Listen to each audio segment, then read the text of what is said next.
The Messy Podcast is sponsored by Eternity Bible College. Eternity is dedicated to providing a debt-free education with courses taught by hands-on practitioners just like myself. To learn more, visit eternity.edu. Welcome to the Messy Podcast, a podcast about the messiness of life and the transforming power of the gospel. Scott Mehl here again, and this week I have the privilege of getting to talk with Elyse Fitzpatrick. Elyse, thanks so much for taking the time to join me. Thank you, Scott. It's a pleasure to be here. Elyse is a speaker and writer, the author of over 25 books. I'm assuming you probably know who she is, but if you don't, this includes Worthy, Celebrating the Value of Women, and the newly released, but by the time this comes out, Jesus and Gender, which I've been thoroughly enjoying myself. Wife to Phil, a mother and grandmother. And it's always just such a... not just a privilege, but also an enjoyment to get to talk with you, Elyse. So I'm Thank you, Scott. Thank you. Thank you. It's mutual. So today we're going to talk. You've been writing a lot about manhood and womanhood, or a lot about with Worthy, the biblical value of women, and that's not what we're going to talk about today, though. Well, then let's just hang up. Yeah, maybe there's a little bit of a change of pace, but I want to go back because you wrote something. Actually, you wrote a devotional just a few years ago in the PNR's 31-day devotional series on the topic of doubt, and I really am excited to pick your brain about this a little bit because I think that this topic impacts us. I think it impacts all of us.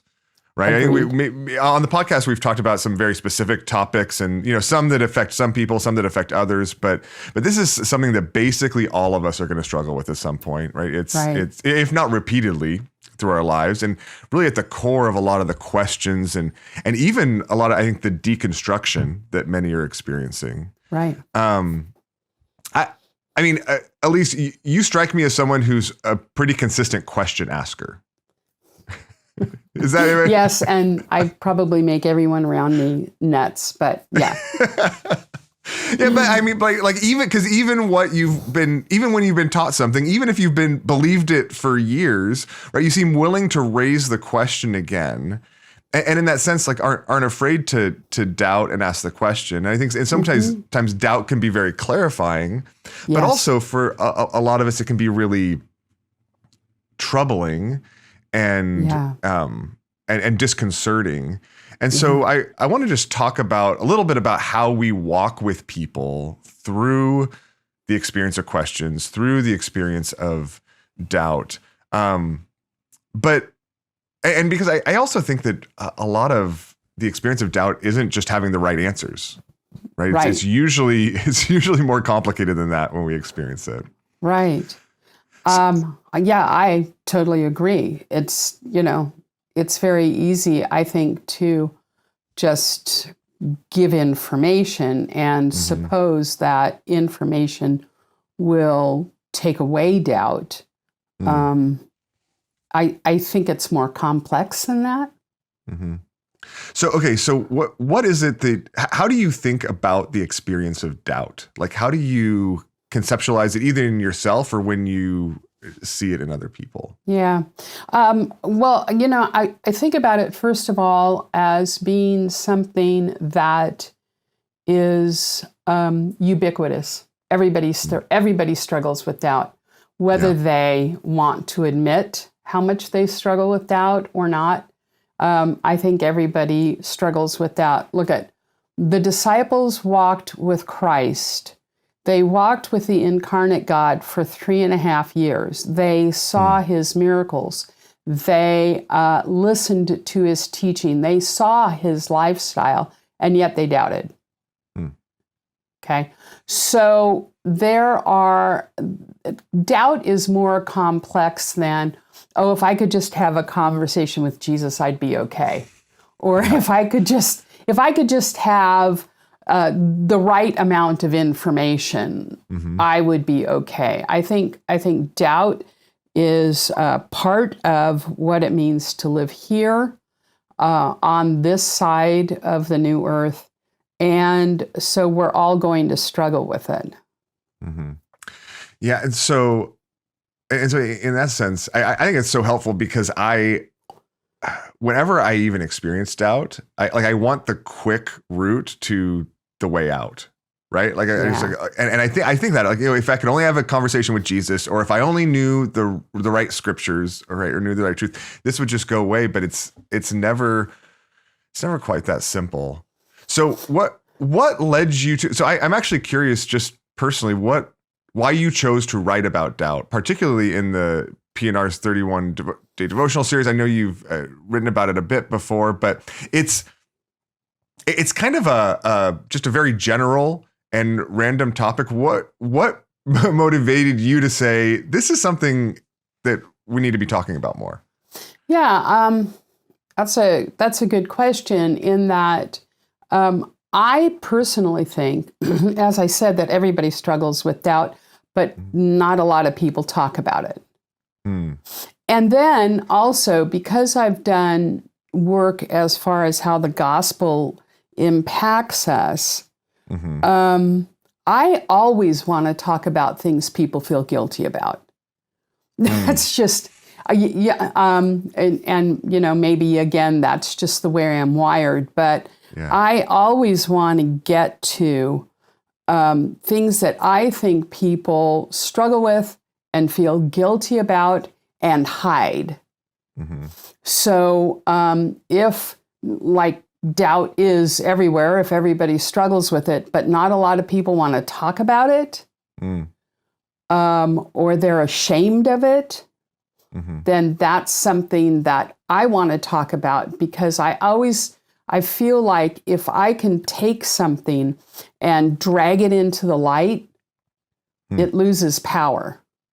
Okay, so I think as long as we feel secretive about our doubt, or don't want to admit it, or somehow feel guilty about it, then it's going to have more power in our lives than it needs to. So Scott, if I can just admit, hey, I've been walking with Christ for 51 years now, but I still don't know. I mean, there are days I don't know. And I think if we can admit that, can admit that we don't have all the answers, and I think particularly for pastors and counselors, if they can admit that they don't have all the answers, then when people struggle with doubt, they don't have to think, okay, so maybe this isn't true. I long for people to be more transparent. I think the only thing that gets you there is the gospel. Yeah. Right? Yeah. So only the gospel, and I know you know this, but only the gospel makes you strong enough to be transparent. Yeah. Yeah. Yeah. Right? So if we can both admit, there are many days in which my heart is a dumpster fire. If we can admit that and say, and yet I'm pursuing Christ, yet I believe, then I think that's helpful. Well, I think that's an understatement. I think it's an understatement that it's helpful. I mean, I think it's freeing, because I think you're exactly right. I think that's what in your writing and in your process has been so helpful and encouraging to me, both now and over the years. I mean, I think it's helpful to be honest about that. It's freeing to be honest about that in the gospel. So I want to ask some questions about how we minister to people about that. But actually, before we get there, do you mind if I ask a couple more questions about your journey? With this? Not at all. Okay, so because I know that, and you've written about it multiple times, a bit of your just journey into a deepening appreciation of the gospel, and how even just over times, that's not just a one-time realization or revelation, right? The more you explore, the more you've experienced. Earlier on in your Christian life or ministry, did you view doubt differently, or how has your understanding of doubt changed as you've also kind of come to a deeper appreciation of the gospel? Yeah, I think that there were years in which I did struggle with doubt if I would let myself admit it. But I think that I was, how do I want to say this? I think that I thought that saying that I doubted, it would not have been really acceptable in the people, among my peers, let's put it that way. It would not have been acceptable. It was not something that everybody was talking about. So I remember when I first started talking about, okay, these are the struggles these are the sins that I struggle with. These are the problems that I have. There was pushback there. And I think that I knew that there would be. I don't think that I would allow myself to admit the depth of the things that I struggled with. Now, that's kind of funny, Scott, because even before I came to a fuller understanding of the gospel, I've always believed in depravity. So it was like, yeah, there's depravity there, but it's not like personally me on this level. Right? Yeah. So when I'm talking about depravity, then it was like I felt like I had to put on this sort of face.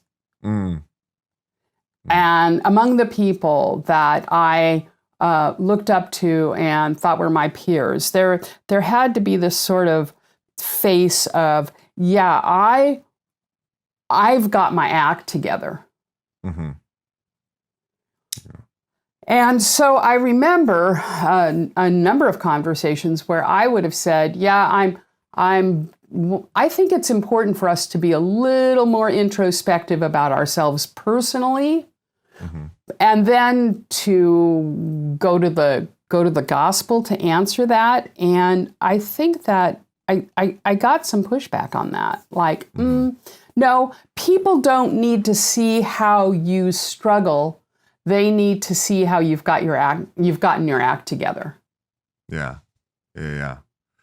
It's kind of a weird, and I think we all fall into that temptation, but it's a weird confidence we put in our own strength, right? As opposed to the ability to see Christ's strength, God's strength in our weakness, right? To see His working in our weakness. Yeah, because I think, and that's like, you're a pastor. I can just tell you that as a pastor, it's very helpful for me to hear my pastor talk about the ways in which he struggles. And I think that there is a perspective that would say, no, people don't need to know that the pastor struggles. They need to see how he's got his act together. And I think that causes problems all sorts of ways. But I think it's very encouraging to me when my pastor stands up on a Sunday morning and says, hey, I've been struggling with anxiety. And then I can say, oh, yeah, or I've been struggling with doubt. Yeah, good. I'm glad to hear that, because it's doing that thing I talked about. It's dragging it out into the light. Yeah. And so I think it's helpful. And then when I started to really make that turn into the gospel, and I became freer to admit my sin. I don't want to say I'm totally there, but I try very hard, particularly as a woman, because I know that other women look at my life. I want to be a person that's really transparent about my own personal doubt. Yeah. So, for instance, there was a time, do you mind if I tell a little story? No. There was a time, I want to say maybe I'm going to say less than 10 years ago, but I have no memory, and particularly after COVID, I don't even know what year it is.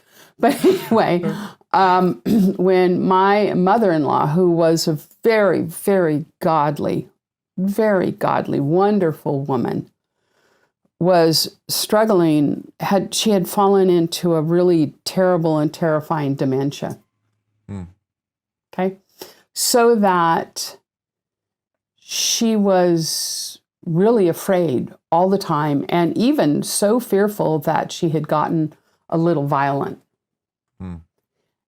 And that was a season of extreme doubt for me.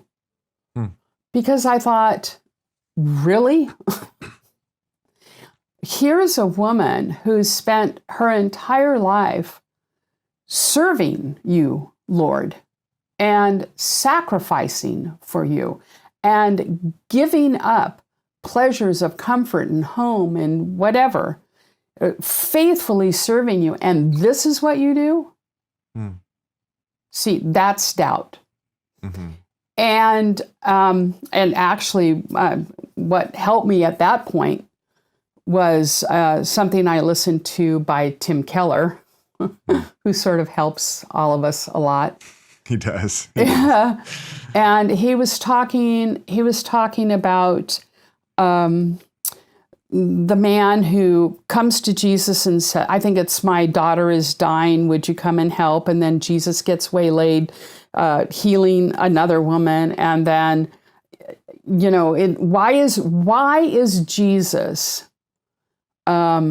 taking so much time? Why is he not answering? Or even you can ask that question with Mary and Martha and Lazarus. Why does he have to stay away? And Keller said, if you knew what God knew and loved the way God loved, you would have that answer. So for me, at that moment, it was very helpful to say, okay, Lord, I humble myself before you. I humble myself before you and I say, I don't know what you know. And I certainly don't love the way you love. So I humble myself before you. That didn't stop me from sometimes doubting. It was an answer for me. But it also didn't stop me from praying that the Lord would take her home. So having that answer didn't just sort of say, okay, well, whatever, God. But it seems like what it did though was deeper and more almost like confidence building on a deeper level. Than even kind of the surface doubt. So I actually, okay, but before we, and I want to talk about how we minister to people in the midst of doubt, but before we get there, I want one more question with that, because I'd love for you to reflect. I love the fact that you are happy to talk about the fact that you've been a Christian for 51 years. I think that both the longevity in that, the grace of the Lord in that, and the and your age in that is a honor and something that the Lord receives just glory for his grace and work in that. And I think it's also a unique perspective that for many different people, I think there's a lot of people that maybe they've only been a Christian for a couple of years, maybe for 5 years, maybe for 10 years. And doubt seems really, really scary. And like I said before, I know that you're not someone who, at least at this point in life, is not afraid to ask questions, because you've seen the Lord's faithfulness, right? Even when you're totally honest with Him. So can you just reflect on that, or maybe just share with us why someone who hasn't been a Christian as long doesn't need to be afraid to ask the questions that are being stirred in their soul, particularly to God? Yeah. I think that one of the reasons that we are afraid is because we think we're unique in our doubt, or somehow more flawed than others. We think we're different. We think that admitting that we doubt means that we don't have faith. I think you can doubt and have faith at the same time. I think that maybe we somehow feel that God is disappointed in us or mad at us because we doubt. And so because of that, we tend to hide. We don't go to God. We don't feel like we can come to God and say, I'm not even sure. I'm not just talking to the ceiling here, but I need help. And so that's okay. The thing I want everyone to remember is that we are walking by faith and not by sight. Excuse me. Right. We are walking by faith and not by sight. And when we doubt, we're also walking by sight and not by faith. Okay? So I see certain things and they make me doubt. Because we are tied to this earth, we're not in the new earth. In the new earth, there will be no doubt. Yeah. Won't that be cool? Absolutely. Yeah, won't that be great? So on the new earth, there'll be no doubt. But right now, I am tied to this earth in many ways and to my senses. And so I have to walk by faith here and not sight. And that's hard. So we'll always struggle. The great news, of course, is that the Bible is filled with faithful doubters. Right? Yeah. Again, if you can walk with Jesus for 3.5 years, see him 24/7, watch his miracles, get blown away by the stuff he's doing and the things that he's saying, and still doubt. I have to say, okay, everybody struggles with this. Right? So we all struggle with it. And because we all struggle with it, then we know we can go to the Lord. And in Hebrews 4, it tells us that we need help. We need help. We can ask for grace and mercy in our time of need. And the Lord might answer in one way or another. The Lord might answer in the way that I happened to hear that teaching from Keller that day and that really answered. The Lord may answer in other ways altogether. The Lord may let you just walk in difficulty for a while. And he does that. I wish he wouldn't. But that's because I think I'm smarter than God. But that's what he does. Yeah. Does that answer your question? Yeah. Yeah. No, it really does. And I just think it's really helpful. I think it's because I think that it's not only, I think the wisdom there comes from not only being willing to be honest about our doubts, but also seeing the confidence building and the hope that comes from meeting God in our doubts and seeing him, time and again meet us kind of even when we feel the most vulnerable over and over. So and I know it's a little bit ethereal, but I think, it's good to come to the Lord and say, I don't get it. Yeah. And, I'm sure we'll talk about lament. Yeah. It's, I mean, really, how long? Yeah. Yeah. Yeah. It's oftentimes laced with that doubt. The saints in heaven are saying how long. Right? Yeah. I mean, there they are. The ones who've been martyred are, I don't know what this means, under the throne. And they're saying, how long? How long until you avenge wickedness. Yeah. Yeah. So if they're asking that there. Yeah. Yeah.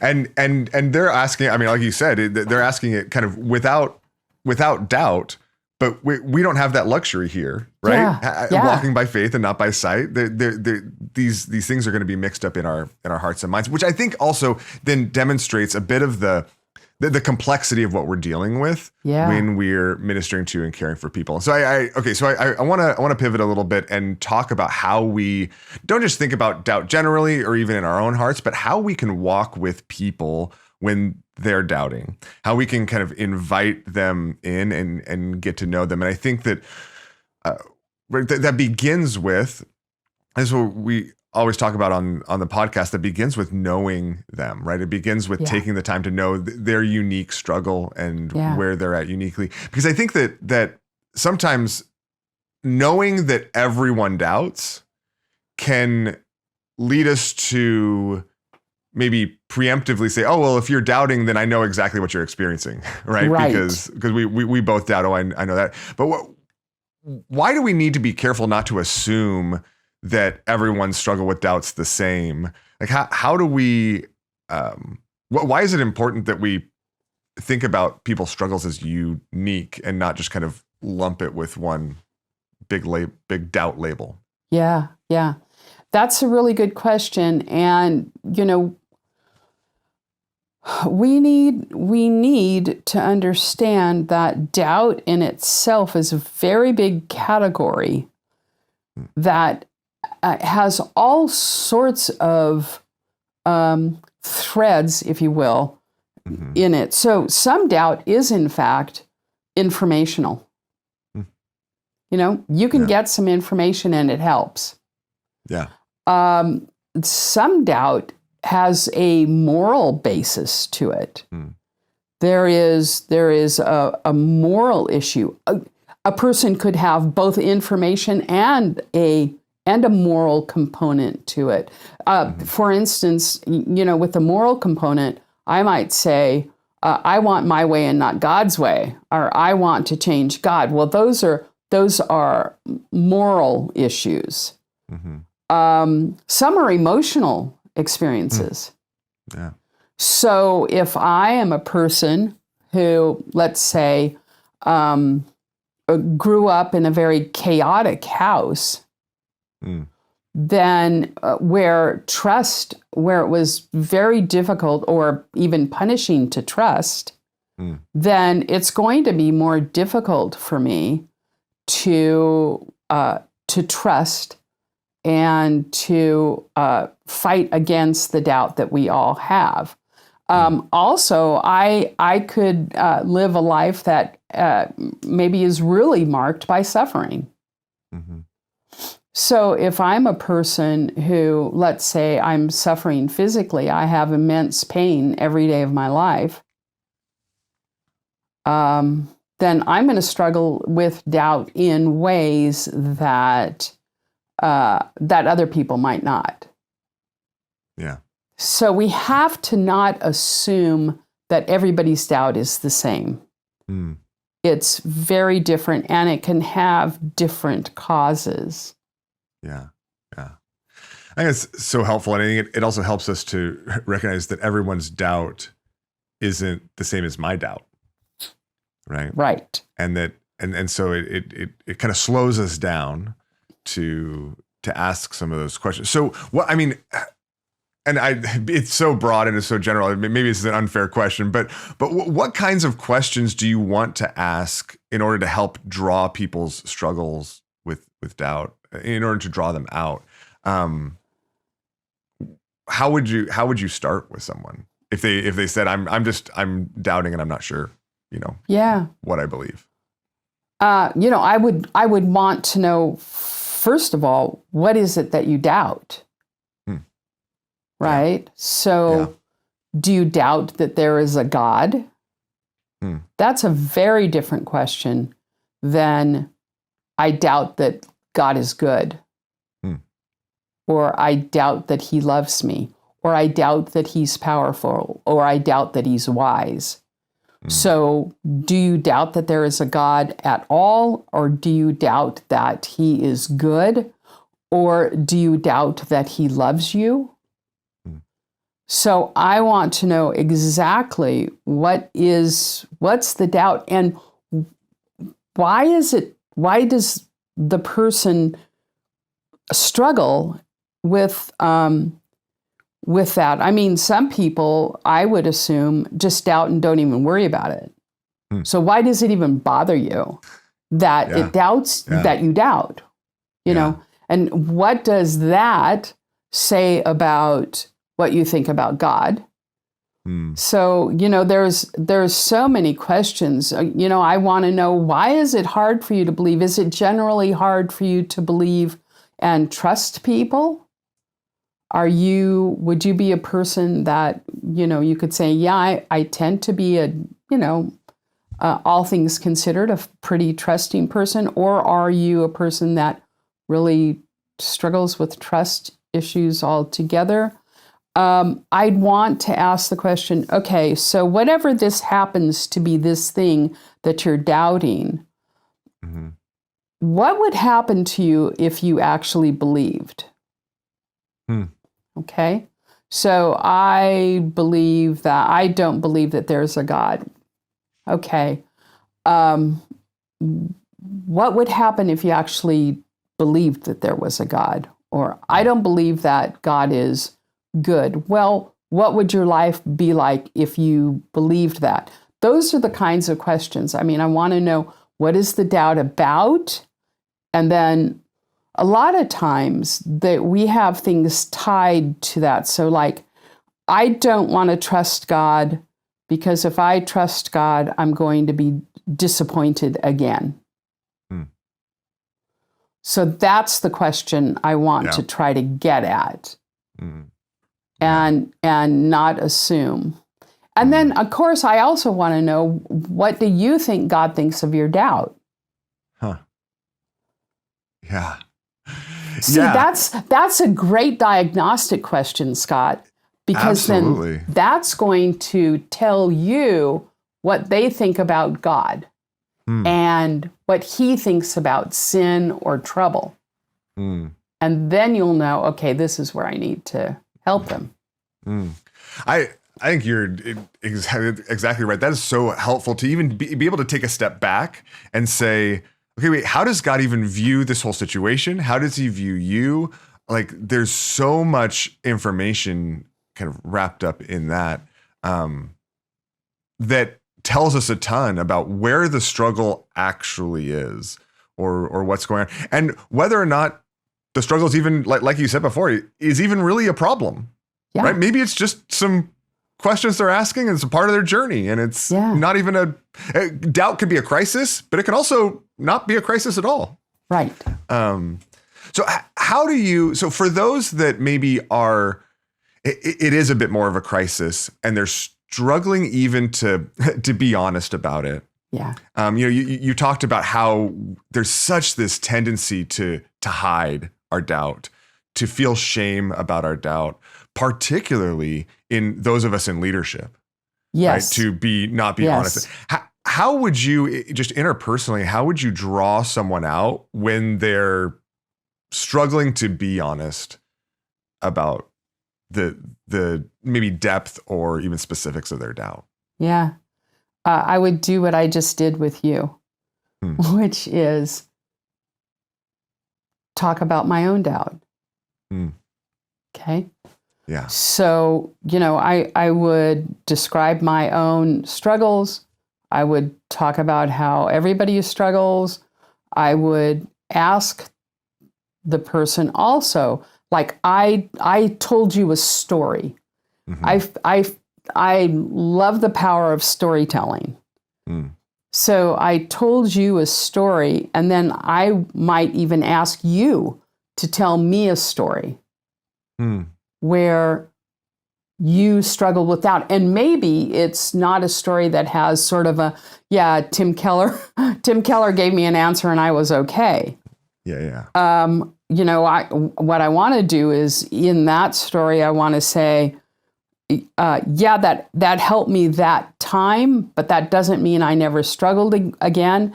I want to hear your story of your doubt and how whatever it is that you were experiencing that really brought that doubt to the forefront, how hurtful that was. I want to know that.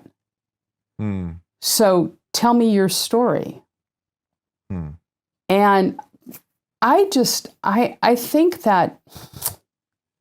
think we've set pastors, in particular, leaders, pastors, up to fail.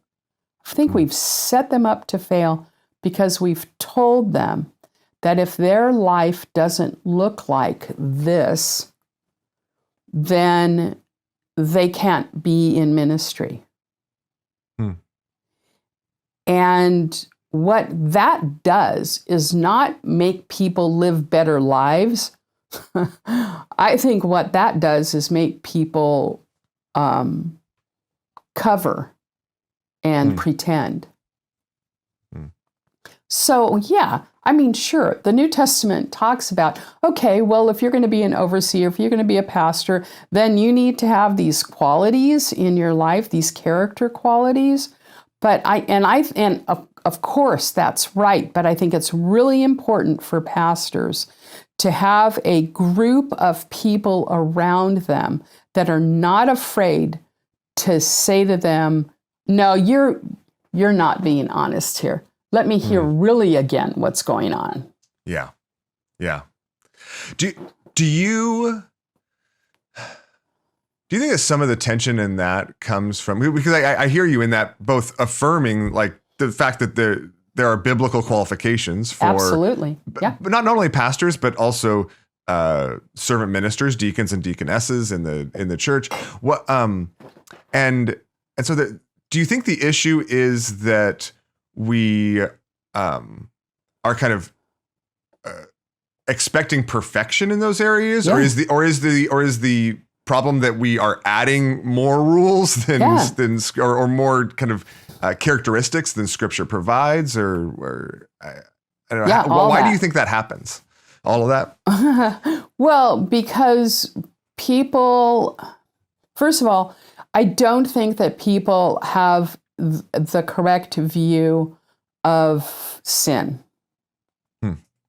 I don't think that people generally recognize the depth of sin in people's hearts, in their leaders' hearts. I think in part that's because we're not strong enough in the gospel to be honest about the way we fail.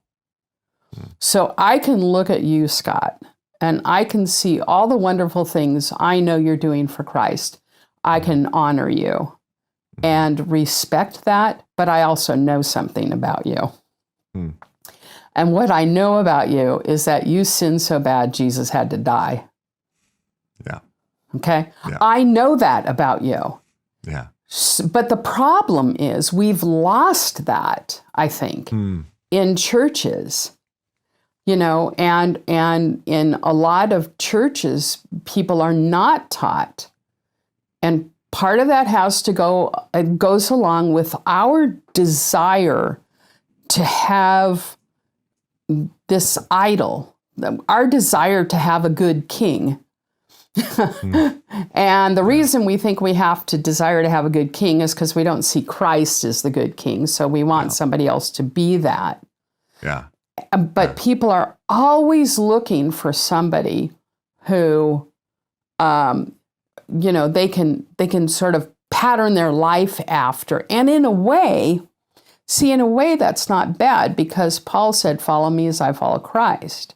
Yeah. So there's that. But then there's also Paul saying at the end of his life, I'm the chief of sinners. Yeah. Yeah. Yeah. Yeah. No, and man, Elyse, I so appreciate that. And I know we're, on a little bit of a side issue, but it relates really strongly in how doubt affects leaders in particular. Right. And I think this is a huge issue because this is the tendency that leads to so much celebrity pastorism, Yes. so much of the cult of personality, Yeah. and not just on a mega like American evangelical level, on a local church level, Yeah. right? Where people want kind of, they want to follow a king, a earthly Yes. king, Yeah. where the pastors want to be that, like, Yes, they do. ruler of their kind of fiefdom. Yes. And instead of saying, well, follow me as I follow Christ, like we're stumbling through this towards him together. Right. And I'm also the chief of sinners, desperately in need of God's grace still today. Yes.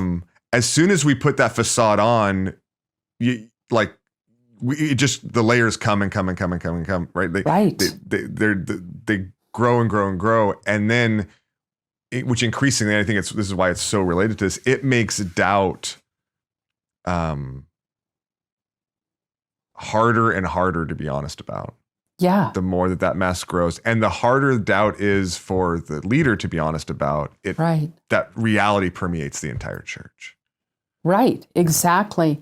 And, if I were going to say, what are the problems that I see generally across the board in the church, whether it's a mega church or a small little church, it's that the gospel itself hasn't, which is bizarre even to say, right? The gospel itself hasn't permeated or filtered down into the lives of people in such a way that they can be honest, the people themselves and their leaders can be honest about who they are and what they struggle with. So, we've got people in the book of James. James says, if anybody lacks wisdom, let him ask. Mm-hmm. But don't ask with any doubting. And so then we have to say, okay, I can't show any doubting. I don't think that's what James is talking about there. It's that, look at we're all, I loved what you said, Scott. We are stumbling toward the new earth. Yeah. Right. Yeah. We're stumbling toward that. Yeah. And, I have things in my own life right now that I'm like, really? Seriously? That. And I think we do all the time. So let's be honest about it and not put our pastors, our leaders, in a position where we demand from them something that is impossible for them to give, which is, I'm perfect. Yeah. I got no problems. Yeah. I got faith wired. Yeah. I think that's so helpful. I really appreciate you pointing that out, because I think it's a huge contributor to our experience and to the experience of anybody in any church with doubt. So with that centrality and importance of the gospel, I want to meditate on that just a little bit. Oh yeah. And kind of from both categories of both suffering and sin, and regardless of what the issue is, I think these are some of those consistent categories that we can think and put things in that help us and really, really funnel our efforts into the gospel and back to the gospel. So maybe starting with suffering, you mentioned it before, but all of doubt it's not just a part of our humanity. It's not just a part of our fallenness. Sometimes doubt springs forth because of situations outside of ourselves. Yeah. Right. And it's contributed to significantly, and not even just triggered, but just fed by suffering we can experience. How have you seen that, or how would you describe how suffering contributes to our struggles with doubt? Yeah. I mean, suffering itself, let's say that I have a cancer that is so painful. There's not enough drugs for me to take without killing myself. to take the edge off the pain. Mm-hmm. Who wouldn't doubt? Yeah. I mean, I know that there are people who have faith and who say, yeah, I really see Christ in this. Mm-hmm. But I mean, to me, it's like, how do I not doubt? Yeah.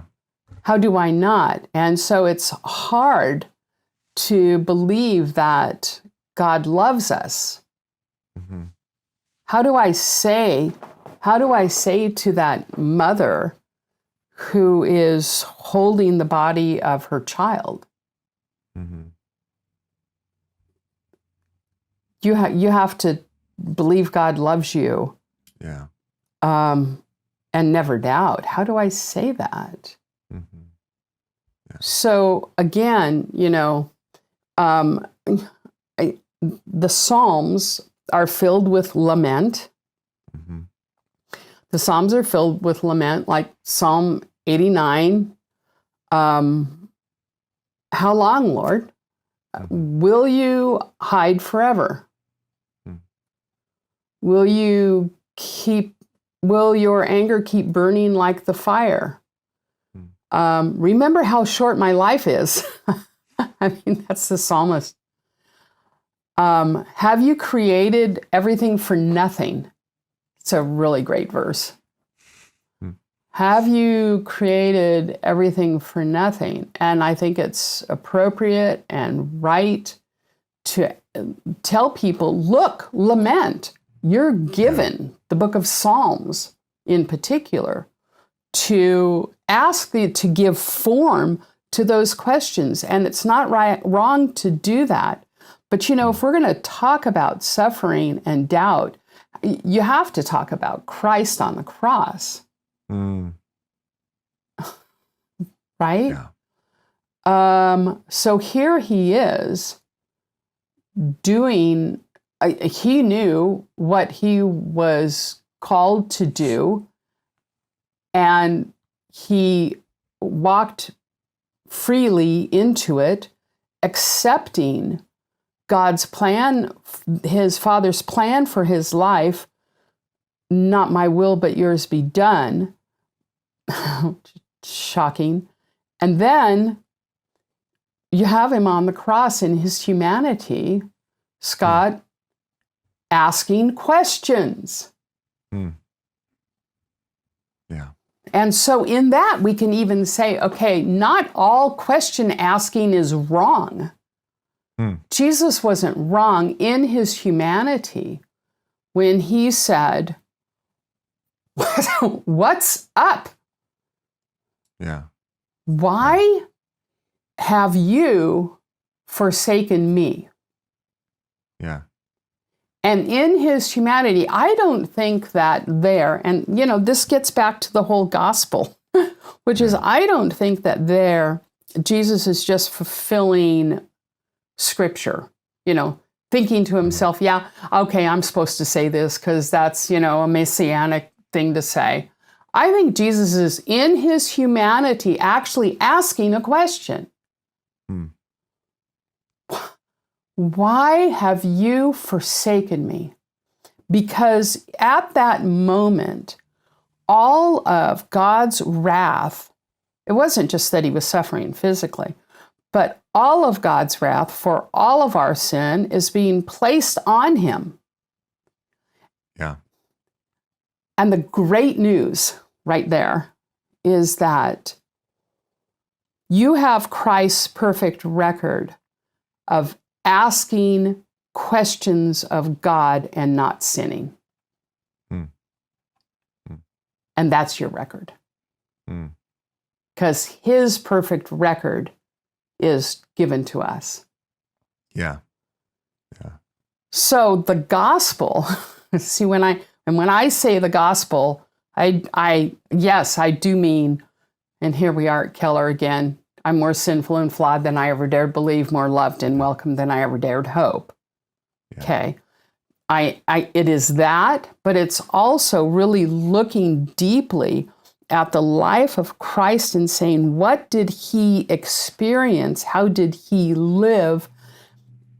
that in that he entered into what I'm going through right now, but he did it perfectly. And so I know that I can be forgiven for all of the ways in which I have basically shaken my fist in God's face and said,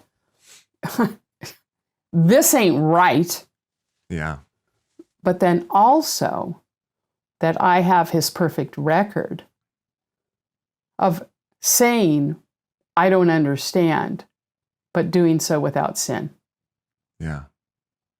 You know, that's so interesting. I mean, I'm processing this even as you're saying it, because I think it's even making some light bulbs go on for me. Because to be human is to have limited understanding. Right. Right? Like Yes. even as a perfect human is to Right. have limited understanding. Like Jesus as a human, the incarnate man, he had to learn certain things. He had to learn to walk. He had to Yes. learn math, right? Yes. Even though he is never ceased to be God, Right. right? He wasn't like 2 years old being able to do, you know, advanced calculus. Like Right. right? He didn't have, in his humanity, he lacked the eternal understanding Yes. of God. Yes. And which some of the questions that we ask of God don't simply flow from a kind of sinful, selfish heart or an idolatrous heart, but some of them flow from simply the reality that we don't understand perfectly. Right. And to me, that even clarifies what lament is to me. Yeah. Right? It's giving voice to my limitedness, and confessing it to God. Yes. And also confessing that I can talk to him because he has the eternal understanding Yes. that I, in this moment, lack. Yeah. That is such a good point, Scott.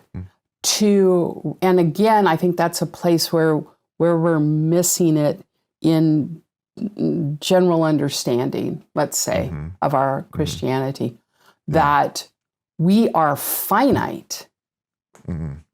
And I think that it's talked about the noetic effect of sin. You know, it's like our brains don't function the way they should. And even if they did, they're not big enough to get it. And I'm going to push the conversation a tiny bit forward. Even in heaven, we're still going to be asking questions. Like we won't automatically have perfect understanding of everything.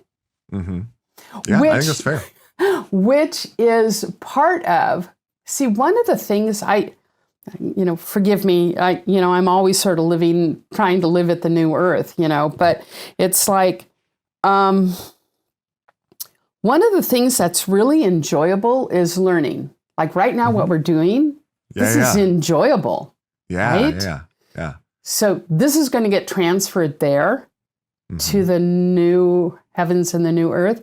So there may come a time when you and I are sitting around and, on the new earth, and I'll say, hey, I heard Tolkien's doing a class on using your imagination. Let's go listen. Yeah. Right? Wouldn't that be cool? Yeah. Or, hey, I was thinking I'd go out to the whatever nebula. Yeah. Right? See that sort of joy and happiness. To see it. Yeah, totally. Yeah. Right. That's going to get transferred there. So I think that learning in itself is a good. And so it's wonderful for us to ask questions and to learn and to know that's going to be part of the world to come. So that's why I'm saying it's good, it's well and good to ask questions, to press the Lord. Press the Lord. He's good with it. Totally. Right? Completely handle it. Yeah. And so I think it's so helpful because we also, We not only want overly simplistic answers to our questions, we want overly simplistic categories to put our questions in, right? And so we want to know, okay, well, so I'm asking questions. Is that good or is it bad, right? Tell me it's good, and then whatever question I ask, it's always good. Or no, it's bad. And like whenever I'm asking questions, it's simple. Like we want to just kind of simply categorize these things, but we can't, because not only are they, it is suffering and not just suffering, but also just our limitations, a real piece of that. But so is in this life, so is our sin. Yeah. Right? Mixed up in these experiencing these questions is our fallen hearts. Yeah. Which again gets us deeper into the gospel when we're honest about the realities of that. And so if we're going to be honest about the way in which our sin contributes to our doubt, to the questions we ask as well, what are some of the just idolatries or ways that our hearts can either maybe fuel our questions, or maybe it's that our hearts steer our questions differently? How should we think about how sin contributes? Yeah. Well, I want to be God, and I don't want you to be God. Yeah. Okay. So that's the ultimate. Mm-hmm. That's the thing that drives not all, but some of our questions. Yeah. Right? So I want to be the one to say what is good. In the beginning, God said, this is good, this is good, this very good. Mm-hmm. I want to be the one who categorizes what is good.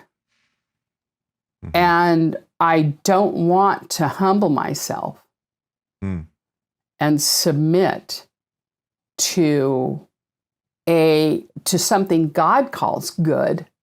And we know that everything he does is wise and good and perfect.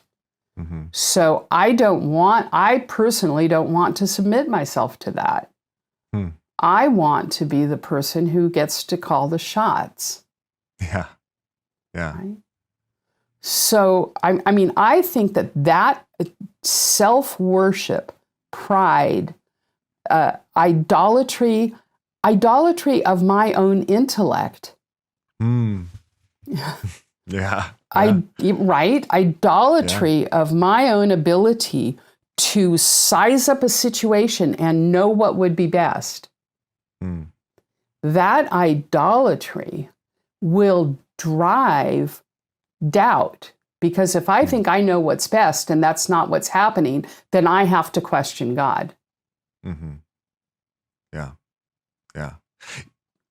I think this is so interesting, because it seems to me like it fuels our doubts too, in a way that instead of experiencing that joy of learning and experiencing the good of finding answers, we take it this step too far, and our pride engages, and now we're demanding answers. Yeah. Right? Now we're saying, no, I need to know. I deserve to fully understand. Right. And we're closing our hands around this, which, also only fuels our doubts all the more when God's like, well, wait, that's not your role. I hate that. No, actually, I love it. No, totally. It's like, oh, wait, that's, once again, wait, you're telling me I'm not God? Yeah. And intertwined with our doubts so often is that desire to not just know God, but to be him. To figure him out. Yeah. To understand him. Absolutely. Right? So there's a really lovely part of that. I want to know God. I want to study him. But then there's this bent part where I want to be able to figure him out totally, and to know why do you do what you do? Sometimes the Lord will tell us, but he's under no obligation to do so. Yeah. Right? So as Paul would say, who are you, clay pot? Yeah. You clay pot, you. Yeah. Who are you to ask the potter or to say, why did you make me like this? Yeah. It's basically, who do you think you are? Yeah. Yeah. And I don't want to say that all doubt can be lumped there. It certainly cannot. No. But some doubt is there. Yeah, and that's for sure. where good question asking comes in. I don't want you to come in and say to me, hey, I'm really struggling with doubt. And then I say, okay, well, this is what you need. I want to know what, and this is in some ways that moral component. But you're the person who talks about messiness. So our hearts are not fully one thing or another. Yeah. They're just a dumpster fire. So and also they have faith. Yep. And also we love. And also we desire to do what's right. Yeah. But then we're also this other thing. Yeah. Just, and I'll have people say, well, I just want to know my motives are pure. And I'm like, no, don't. You haven't had a completely pure motive in your life. Yeah. Okay? Yeah. I have motives that are good and right, but Jesus is the only one who's got pure motives. Yeah. So maybe I have a good motive to want to speak truth to people. But then I also have mixed into that all kinds of other ridiculousness. Yeah. Yeah. Because I'm a sinner. Yeah. And that's inescapable, right? That's just inescapable for Exactly. every single one of us. So, okay. So when we see that, and I think sometimes this is what we're afraid of sometimes, right? Is seeing the idolatry in our doubt. Yeah. Seeing the reality of the sin there. When we see it, how does the gospel speak into that? Yeah. When that potentially crushing realization comes to our hearts. So Romans 4:23 and following. Now it was credited to him was not written for Abraham alone, but also for us. It will be credited to us who believe in him, who, get this, raised Jesus our Lord from the dead. He was delivered up for our trespasses and raised for our justification. Okay? Jesus was delivered up for all of the times that I have said, I don't like the fact that you're God and I'm not. I mean, we don't actually say that, but we say it. Okay? Yeah. He was delivered up to the cross to suffer God's full wrath at sin. He was delivered up for that, but then he was raised for our justification. And that's where, Scott, this is another place where I think that we don't know what the word justification means. I'm sure, I know you do, but I mean, I want to say across the board, when I have gone to churches and said, what does the word justification mean? And I've got a room full of people who are there on a Saturday who could be doing something else. They obviously have some desire and love for God. And I say, what does justification mean? And they can't tell me. They might get to just as if I had never sinned. Okay, so the slate is wiped clean. All of my doubt, all of my God playing has been washed away, clean slate. But then the second part of that, Scott, where just as if I had always obeyed, that is completely missing.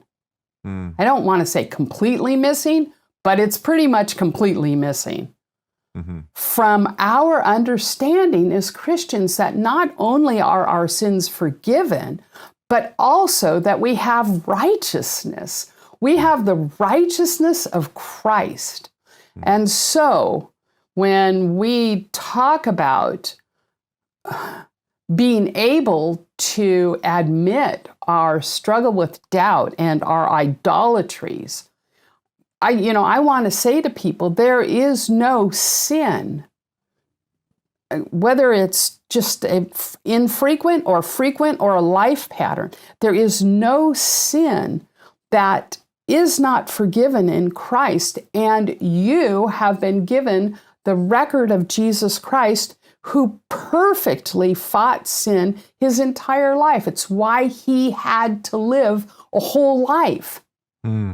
Why he didn't just, blast down from heaven, die for, live a day, die for sin, and then was resurrected. He had to live an entire life entering into every situation in which you and I are tempted to sin. He had to enter into that and live that perfectly so that you could have his perfect record.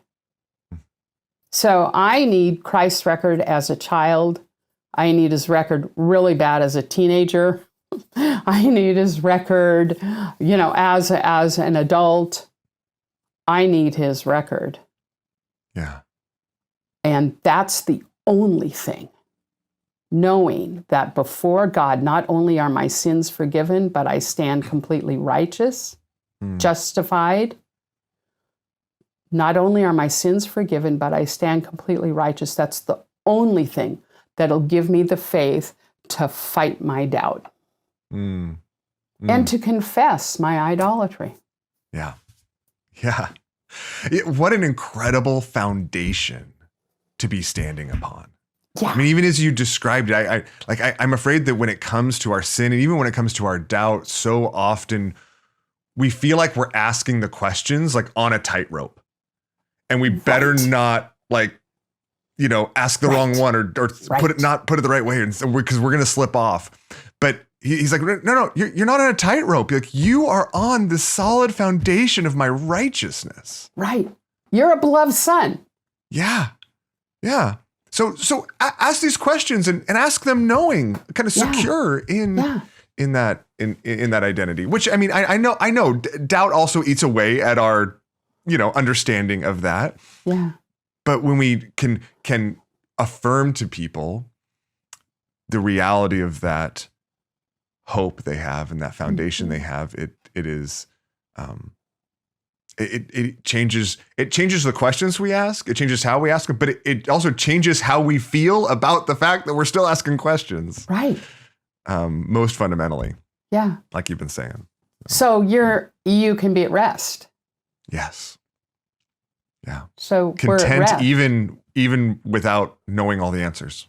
Right. So I can be at rest. I can be at rest, recognizing the ways in which I still struggle.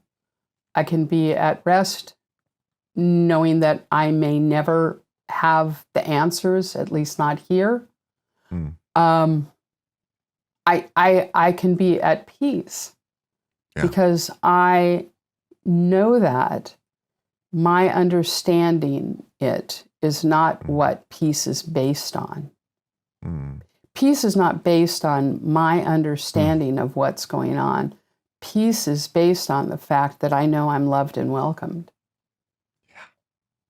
Yeah. Oh, that's so good. Thank you so much. That's so encouraging. I mean, it's so even just affirming to me. I mean, not only for the ministry I have to others, but just even for my own heart and soul.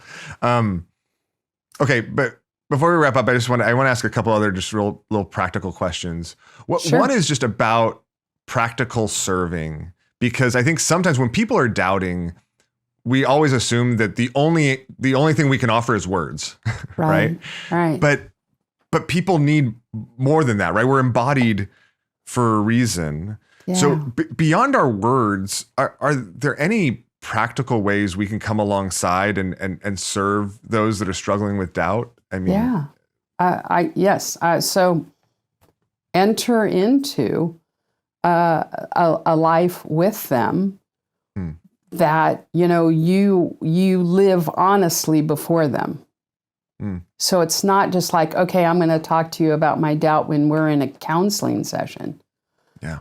But, actually spending enough time with them that they see that you are a person who loves them in their doubt, wants to be with them in their doubt, and then doesn't condemn them for their doubt. And then you're just like them. So I have a friend who struggles significantly with mental illness, and because of that, with doubt. So what can I do for the friend? I can spend time just listening. I can just go have lunch. Yeah. I can, just say, my presence in my friend's life is saying to my friend, you're not disgusting to me because you continue to struggle. Yeah. So just even hanging out as a friend, but then always pushing transparency in your own heart with that person. And the person might contact me and say, I'm really struggling, and talk to me about it. And, my first thing to say, and yeah, this is words, but then I want to live it out. My first thing to say is, yeah, I get that. I'm just like you. Yeah. Yeah. I that's so helpful, because I was just talking yesterday with some kind of counselors in training here at the church, and we were reflecting on the fact that we spend so much time kind of protecting against unbiblical content for ministry.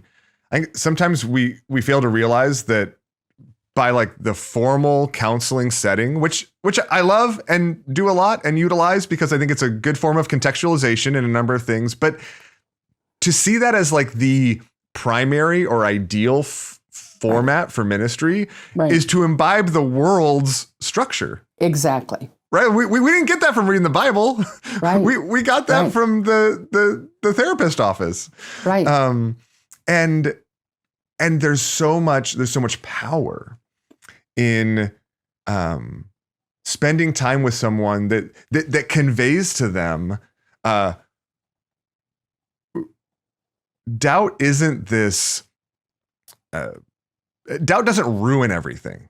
Right. Right. We don't have to fix this before we can hang out and have lunch. Right. Right. We don't have to fix this before we can go to the ball game. Exactly.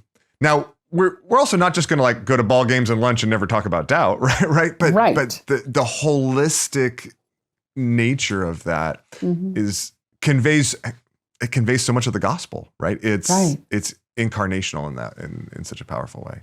Right, because Jesus could have just sent us a story or a bunch of rules. Yep. Wise insights. Yeah. How to live your life. Yep. But instead what he did was he came and hung out.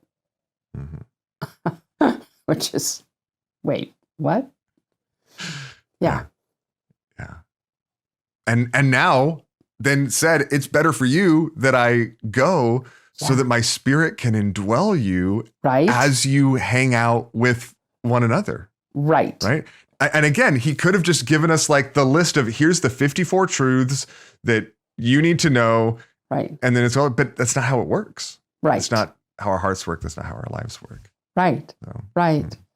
That's why, it's so important. And I think that as people who value good doctrine, that it's really important that we not think that good doctrine is the sole answer to helping people. So important. Absolutely. Okay, so maybe just leaving us with any other like thoughts or resources. Are there any resources or books or articles or audio that you suggest to people who are struggling with doubt? I mean, doubt might be so broad of a topic. There may not be few, but I've utilized your 31-day devotional with PNR, which I think is really helpful. I mean, just as you develop that, any other resources that you've found particularly helpful? Well, I mean, I'm always going to talk about my stuff, right? That's fine. That's fine. So, that's what's on your brain. That's why I asked you. So, because he loves me. Yeah. I think it's very helpful for people to understand the gospel. Yeah. And then off of because he loves me, found in him. A lot of the stuff that I was talking about with Jesus, that's in that book. And I think that's really helpful for people to see how Jesus entered in. And then the book that I wrote about the new earth. So that's home. So I think those things can really be helpful. There is a book by Guinness called, I think it's God in the Dark, which is also helpful.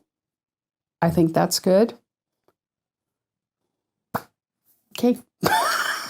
Awesome. Well, I really appreciate that. And actually, what I love about that too, and I think this gets back to a lot of the ways we struggle with a lot of different things, is sometimes we want resources that talk about an issue. Yeah. And I think some of those can be helpful. Yeah. But really what we need, regardless of what it is, and especially when it's doubt, is to see Jesus. Yeah. To know him and to know and appreciate in a deeper way what he has done for us, that we might have this foundation, to continue to strengthen this foundation that we stand upon, even when we're asking lots and lots of different kind of questions. Tish Harrison Warren, her book Prayer in the Night is also really good. That. Okay. Also really good. Yeah, that would be helpful as well. Cool.